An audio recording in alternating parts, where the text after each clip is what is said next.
House Supervisor at Selby General Hospital. So I began my nursing career as a registered nurse in the emergency department, and that would have been in 2000. And just about 10 years before that, the government decided that we really needed to provide professional care to victims of sexual assault.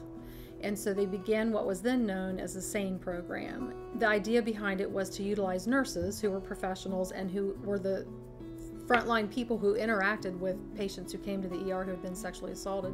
They're the ones who have the most interaction with patients, and nurses are a very trusted profession, so patients feel comfortable with us, that we would be a good source to be the ones responsible for collecting the forensic kit. When I was in my second year as a nurse in the ER, someone just approached me and said, would you be interested in taking this? And I love to learn new things and I love change. So I went off to Washington, D.C. actually with a friend of mine. We spent a whole week there and took a week-long course where we talked about all aspects of sexual assault, how it happens, why it happens, who it happens to, so that it's not just a cold, hard, I'm going to collect the evidence, but so that you can relate to the person and that you can interview them in a way that brings out the truth and helps make sure that all the evidence, including words and accounts, are accurate. And so we did that for a week, and we also did physical exams on dummies, so we learned how to collect the evidence. And then the other part of that is when you come back, you have to spend some time with a doctor doing vaginal exams so that you know you're doing it right. And Dr. Stanley was kind enough to let me come to his office, and I spent 2 or 3 weeks in and out of his office getting exams, and then started collecting kits and testifying in cases. The SANE nurse, which is now known as SAFE, is the one who's responsible for going to court, because we are the ones who collect the kit. We keep that in the chain of custody till it goes to law enforcement, and then when the time comes for trial or even grand jury, we're the ones that get questioned about what the patient told us, what we saw when we examined the patient, and how we collected our forensic evidence. It's very high stakes. I've done lots and lots of cases. It's typical in our area for a SANE nurse to do many exams and very few of them go to trial. And so sometimes you are up at 3 in the morning for something that you know is really not going to go to trial, but you still give the patient the same care.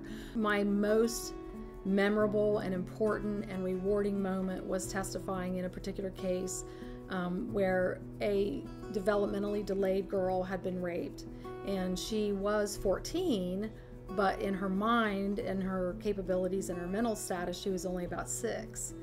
And so that case resulted in a conviction, and it was such a good feeling to know that those years of experience and practice at doing it had enabled me to give good testimony and to have gotten good evidence when I did my collection. Every time we get a sexual assault case, we contact Eve, because they are the people who go past the day of the assault or the day of our collection and help the patient recover and find resources to cope with what happened to them.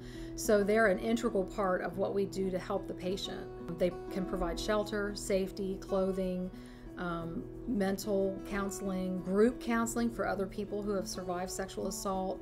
And so we work very closely with them to provide an entire care package for these victims.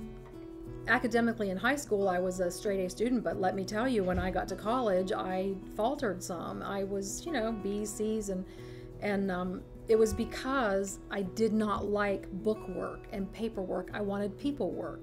So the joy of being in the medical field is you could be a C student, because we don't focus on what your knowledge is about algebra and trigonometry.